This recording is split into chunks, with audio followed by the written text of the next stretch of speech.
রাজু চক্রবর্তীর উদ্যোগে ও বাঘমারি প্রগতি সংঘের আয়োজিত পঞ্চকন্যার শুভবিবাহ ১১তম বর্ষে পদার্পণ করল। এই পঞ্চকন্যার শুভবিবাহে দান সামগ্রী দেওয়া হয়েছে, যেমন আলমারি, সাইকেল, ড্রেসিং টেবিল, সেলাই মেশিন। নতুন সাংসারিক জীবনের যাবতীয় সামগ্রী উপহার হিসাবে দেওয়া হয়েছে।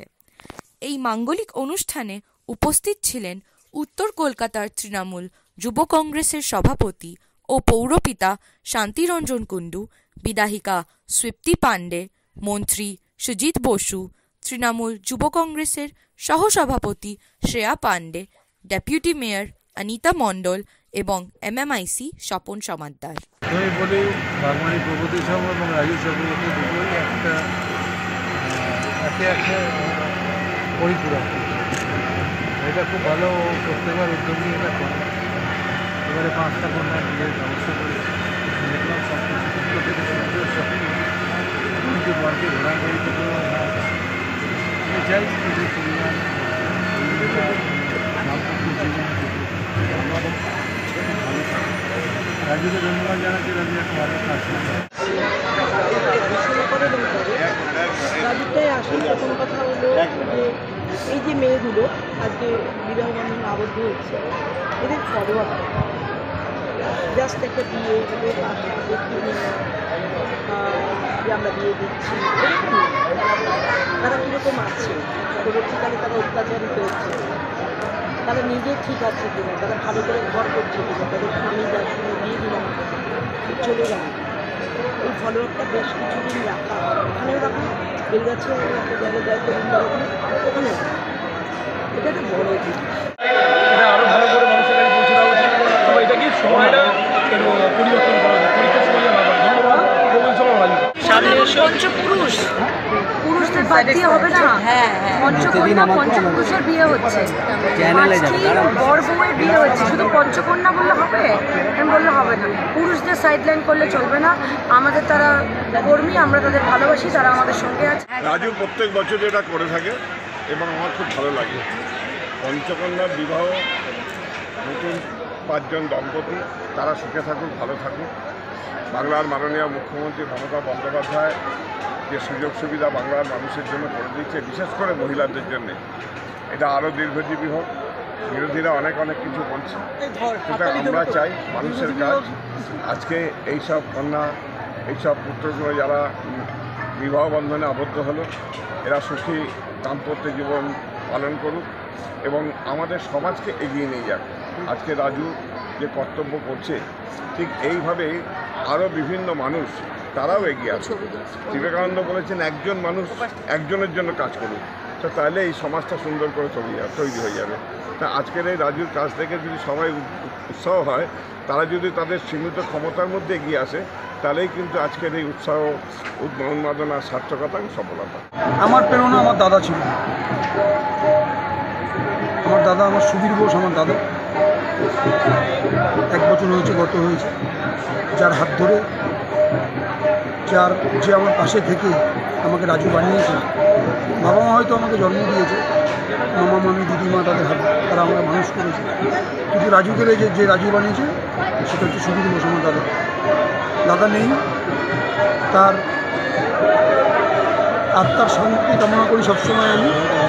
আমার সবসময় মনে হয় সে আমার মাথার উপরে আছে, আমাকে আশীর্বাদ করছে, আমার পাশে রয়েছে। আর প্রতি বছরের ন্যায় এবছরও 11তম বর্ষ পদার্পণ করলো এই অনুষ্ঠানটা।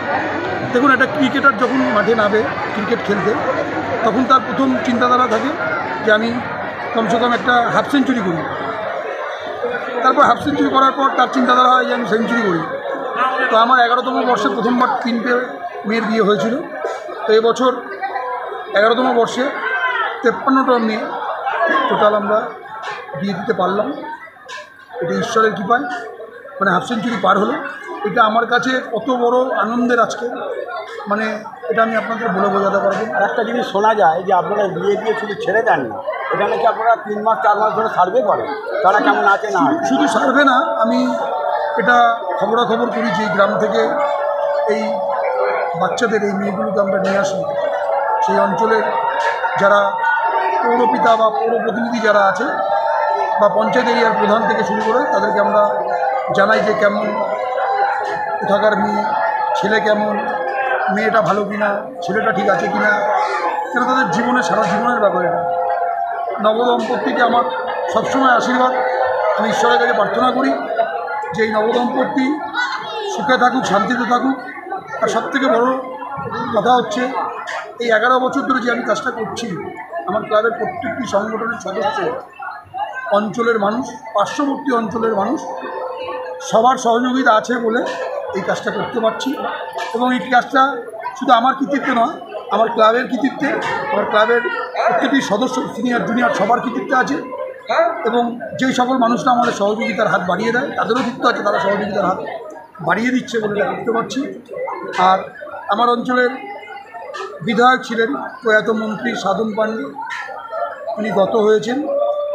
তারপর থেকে আমাদের নবনির্বাচিত বিধায়িকা শক্তি পাণ্ডে, সাধন পাণ্ডের সহধর্মী, তিনি আমার এখানকার বিধায়িকা এবং আমার উত্তর কলকাতা তৃণমূল যুব কংগ্রেসের সভাপতি এবং আমার এই অঞ্চলের পৌরপিতা, আমাদের ঘরের ছেলে, কাছের ছেলে, কাজের ছেলে শান্তিরঞ্জন কুণ্ডু ও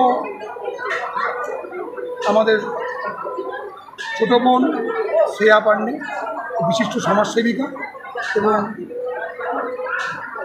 তৃণমূল যুব কংগ্রেসের সাধারণ সম্পাদিকা পশ্চিমবঙ্গে।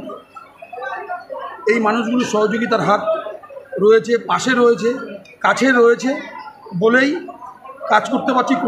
কোনো সমস্যা হচ্ছে না, কোনো প্রবলেম নেই। আমরা মানিকতলা বিধানসভা কেন্দ্রে এবং 32 নম্বর ওয়ার্ডে বিশেষ করে আমরা খুব ভালো আছি, শান্তিতে আছি। আমাদের বিধায়ককে পেয়ে, কাউন্সিলরকে পেয়ে। আর অঞ্চলের মানুষ, আপনারা নিশ্চয়ই বুঝতে পারছেন যে আজকে এত মানুষের সমাগম, নিশ্চয়ই মানুষ আছে, তাই কাজগুলো করতে পারছি। বহু দূর থেকে এই মানুষগুলো এসছে, সব লিডাররা আমার এখানে যারা যারা আসে, সুজিতদাও এখানে এসেছিল, ডাম্পি থেকে শুরু করে, চেয়ারম্যান থেকে শুরু করে অনিতা মণ্ডল, আমাদের বিধাননগর পৌর নিগমের ডেপুটি মেয়র ছিল, স্বপন সমাদ্দার ছিল এমআইসি, জীবন সাহা ছিল এমআইসি কলকাতা কর্পোরেশন, সবাই ছিল। তো সবার ভালোবাসা, সবার আশীর্বাদ, এই অঞ্চলের মায়েদের, গুরুজনদের আশীর্বাদ রয়েছে। আর সবথেকে বড় জিনিস, জয় জগন্নাথ, প্রভুর কৃপা আছে, তাই এই অনুষ্ঠানগুলো হচ্ছে। যতদিন প্রভু চাইবে, মা তারা চাইবে, রাধারানী চাইবে, ততদিন এই অনুষ্ঠানটা হবে, ততদিনই করতে পারবো। যেদিন চাইবে না, ঈশ্বর চাইবে না, সেদিনকে গাছের পাতাটাও নড়বে না, আমি তো অনেক দূরের কথা। আর বিশেষ কিছু বলবো না, সবাইকে বলবো সুস্থ থাকার জন্য, সবাই যাতে ভালো থাকে, সুস্থ থাকে, এটা আমি ঈশ্বরের কাছে প্রার্থনা করি। এই বলে আমি আমার বিশেষ ধন্যবাদ।